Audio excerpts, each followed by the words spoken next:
Slick back. No, no, slick back. That's what I said. Slick back. No, nigga, I'm a pimp named Slick back. Pimp named Slick back. Pimp named, pimp named, pimp named Slick back. Nigga, are you deaf? I'm a pimp named Slick.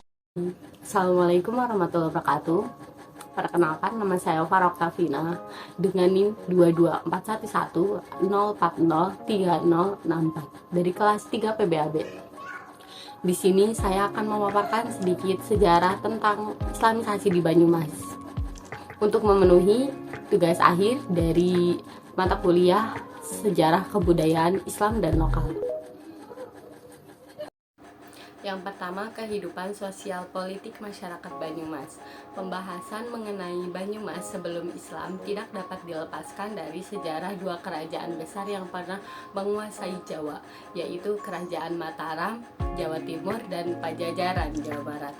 Perjalanan Majapahit yang kemudian membentuk Banyumas dapat ditelusuri sejak berdirinya Kadipaten Wirasaba I atau sekitar pada abad ke-15, sedangkan perjalanan Kerajaan Pajajaran dapat ditelusuri sejak berdirinya Kadipaten Pasir Luhur sekitar abad ke-14 hingga abad ke-15. Setelah dua kerajaan besar ini, kerajaan-kerajaan di Jawa Tengah bagian timur, yaitu Demak, Pajang, dan Mataram, mengambil alih wilayah Banyumas dengan mendirikan Kadipaten Wirasaba II dan Kadipaten Banyumas pada abad ke-16 dan 17.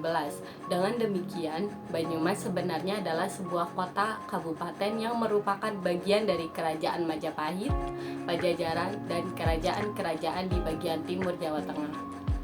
Dari sisi sosial politik, Banyumas sebenarnya menjadi cikal bakal lahirnya beberapa kerajaan besar yang pernah menjadi penguasa Nusantara, khususnya daerah Jawa. Selain itu, kondisi wilayah geografis wilayah Banyumas yang terisolasi dari utara ke selatan oleh pegunungan membuat Banyumas kurang strategis sebagai pusat kegiatan sosial dan politik saat itu. Padahal, dilihat dari potensi ekonomi yang dapat dihasilkan, Banyumas merupakan wilayah yang sangat subur, mampu menghasilkan berbagai macam hasil pertanian dan perkebunan. Kenyataan bahwa Banyumas tidak dijadikan sebagai pusat pemerintahan kerajaan, serta kondisi geografis dan alam yang berupa pegunungan, berbatuan, dan sungai-sungai besar yang mengelilinginya, justru menjadikan Banyumas sebagai wilayah dengan struktur sosial yang mandiri dan berbeda dengan struktur sosial pada umumnya di daerah lain. Selanjutnya, yang kedua ialah kehidupan sosial ekonomi masyarakat Banyumas sebelum Islam. Ada sedikit perubahan dalam struktur ekonomi masyarakat Jawa, termasuk masyarakat Banyumas, seiring dengan perkembangan yang terjadi ketika memasuki abad keempat, ketika kerajaan-kerajaan besar di Jawa yang meliputi Tarumanegara, Mataram, dan Majapahit mulai membuka jalur perdagangan dengan negara-negara lain di kawasan Asia, seperti India dan Cina.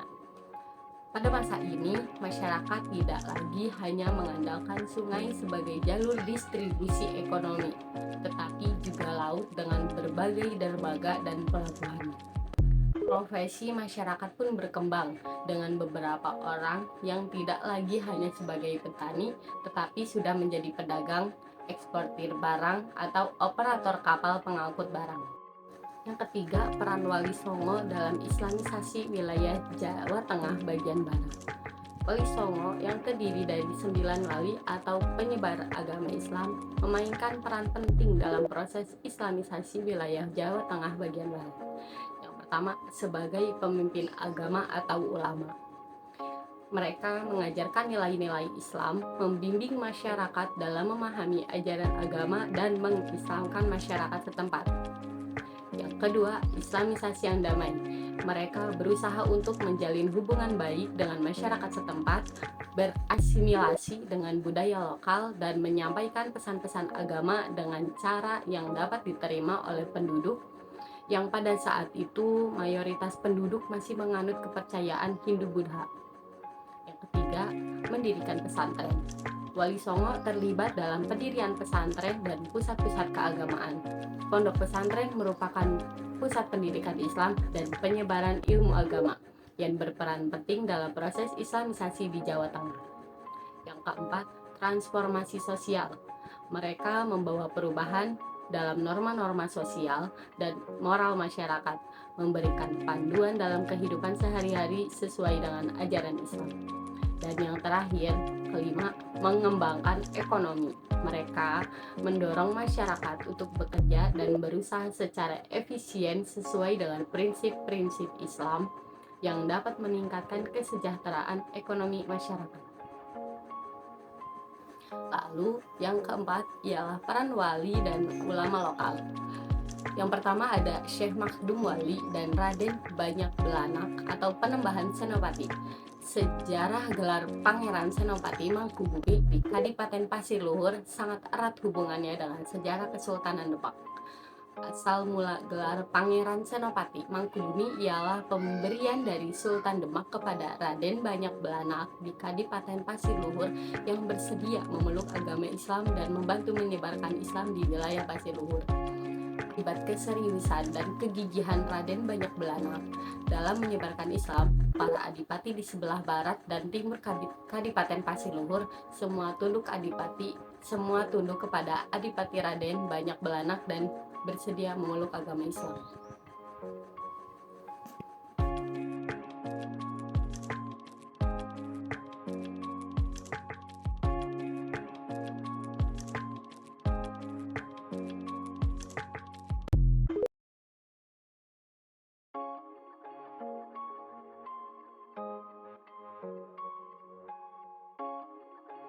Semua tunduk kepada Adipati Raden Banyak Belanak dan bersedia memeluk agama Islam. Dan yang kedua ada Syekh Abdus Somad Jombor Cipete Cilongok Banyumas. Tokoh lokal penyebar Islam lainnya adalah Syekh Abdus Somad. Beliau adalah ulama yang berasal dari Jawa Barat yang diperkirakan lahir pada abad ke-16. Perkiraan tahun kelahiran Syekh Abdus Somad berasal dari adanya bekas prasasti kayu yang memuat tulisan berbunyi gebyog atau dalam artian cungkup makam. Ini dibangun di tahun 1817 Masehi. Proses pembangunan makam bersama cungkupnya itu sendiri dilakukan oleh Kiai Muhammad Nur Zaman yang merupakan keturunan ketujuh dari Syekh Abdus Somad. Dengan demikian, tahun kelahiran Syekh Abdus Somad diperkirakan sekitar abad ke-16, berasal dari proses hitung mundur tahun hidup Kiai Nur Zaman sekitar tahun 1817 sampai 7 generasi di atasnya. Petunjuk lainnya adanya hubungan besan antara Syekh Abdus Somad dengan Adipati Joko Kayiman. Dengan demikian, masa hidup Syekh Abdus Somad diperkirakan tidak berbeda jauh dengan Joko Kayiman. Yang ketiga ada Pangeran Jambu Karang dan Syekh Atas Angin. Pangeran Jambu Karang adalah sosok yang dikisahkan sebagai penemu daerah baru dan penyebar Islam di wilayah Cahyana atau Purbalingga. Sebenarnya Pangeran Jambu Karang berasal dari daerah Jawa Barat dan putra dari Prabu Brawijaya Mahesa Tandrema, Raja Pajajaran I. Ketika muda, nama Pangeran Jambu Karang adalah Adipati Mendang atau populer dengan Raden Munding Wangi. Sebagai putra mahkota, Raden Munding Wangi tentu berhak menyandang gelar raja ketika ayah handanya wafat. Pada saat jabatan raja beliau disandang, namun jabatan raja tersebut tidak ia teruskan dan justru diserahkan kepada adiknya Raden Munding Sari. Pada saat menjadi raja, meskipun hanya sesaat, Raden Munding Sari bergelar Prabu Lingga Karang atau Prabu Jambu Dipalingga Karang.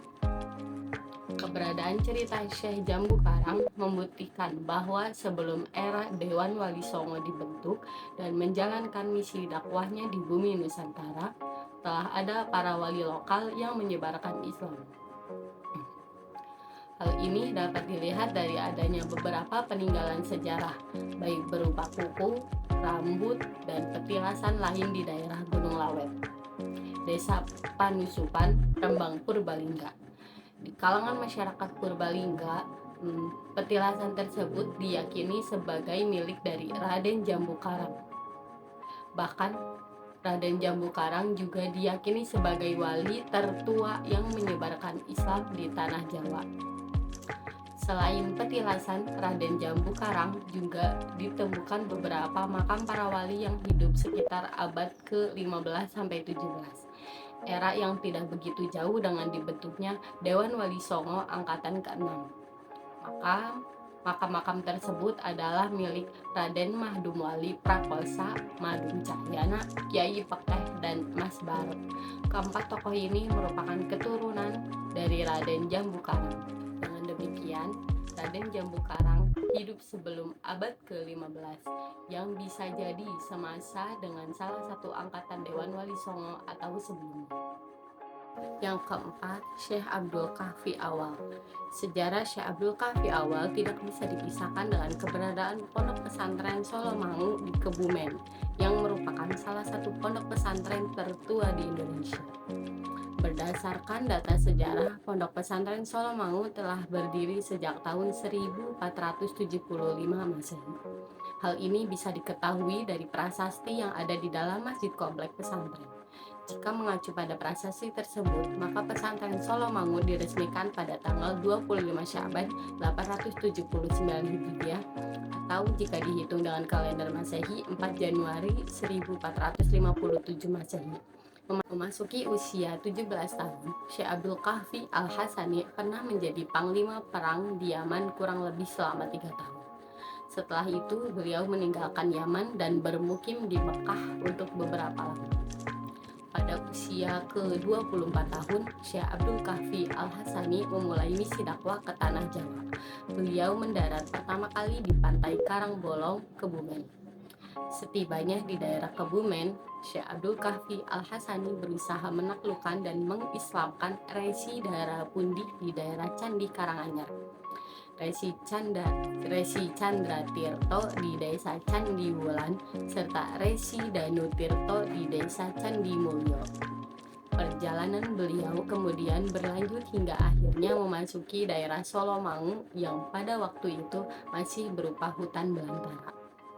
Di hutan Solomangu, beliau tidak langsung melakukan babat alas, melainkan hanya bermujahadah sebentar, meminta kepada Allah Subhanahu wa Ta'ala agar suatu saat nanti tempat tersebut bisa menjadi basis dakwah dan penyebaran Islam.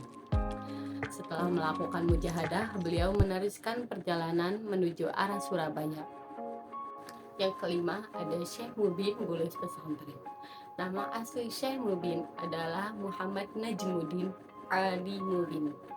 Beliau adalah salah seorang keturunan dari Syekh Abdul Qadir Al-Jailani. Masyarakat sekitar lebih sering menyebutnya Syekh Mubin dengan sebutan Mbah Mubin. Beliau diketahui sebagai penyebar Islam yang berasal dari tanah India. Menurut cerita, guru Syekh Mubin menugaskannya untuk berdakwah ke tanah Jawa, meliputi daerah-daerah sekitar aliran Sungai Progo dan Sungai Serayu. Karenanya, area dakwah Mbah Mubin mencakup daerah Kulon Progo hingga Cilacap. Pada sekitar tahun 1646 Masehi, dakwah Syekh Mubin memasuki wilayah Kebumen, tepatnya di desa Ayam Putih, Buluh Pesantren. Ke pembahasan terakhir tentang Islamisasi periode terakhir. Islamisasi Jawa jelas tak berjalan linear. Jika sejak Islamisasi mulai berlangsung pada abad ke-14 sampai awal abad ke-19 terjadi apa yang disebut sejarawan MC Rickles sebagai sintesa mistis antara tradisi spiritualisme Jawa dengan Islam. Periode selanjutnya ditandai dengan meningkatnya polarisasi masyarakat Jawa. Perkembangan ini tak lepas dari dinamika Islam di tingkat internasional, khususnya di Arabia, yang mempengaruhi proses Islamisasi dan santrinisasi Nusantara, termasuk di Jawa. Kebangkitan gerakan Wahabiyah yang dinisbahkan pada Muhammad bin Abd al-Wahhab pada masa hidup 1703 sampai 1779 sejak pertengahan abad ke-18 mengubah arah gerakan pembaruan di kalangan pengikut tarekat Syaitaniyah dan Naqsyabandiyah di Minangkabau yang mulai menentukan momentum pada 1870-an. Gerakan yang semula damai berubah menjadi gerakan padri radikal dengan paham dan praksis amat mirip Wahabi setelah kembalinya 3 haji dari Tanah Suci pada awal abad ke-19. Konflik atau tepatnya perang saudara di antara barisan pendukung pembaruan damai dengan kelompok pemurnian radikal ala Wahabi berubah menjadi perang Padri pada 1821 sampai 1837 ketika Belanda campur tangan atas permintaan kaum adat di Jawa. Di Jawa, pada waktu hampir bersamaan terjadi Perang Jawa yang dikenal sebagai Perang Diponegoro. Selain karena kebijakan yang merugikan pribumi, perang ini terkait transformasi dan intensifikasi keislaman Pangeran Diponegoro. Sifat dasar kebudayaan yang terbuka mengakibatkan terjadinya keterpaduan nilai-nilai budaya Jawa dan Islam. Pertama, secara alamiah, yaitu sifat dari budaya itu pada hakikatnya terbuka untuk menerima unsur-unsur budaya lain. Karena lapangan budaya yang berkaitan dengan kehidupan sehari-hari, maka tidak ada budaya yang dapat tumbuh terlepas dari unsur budaya lain.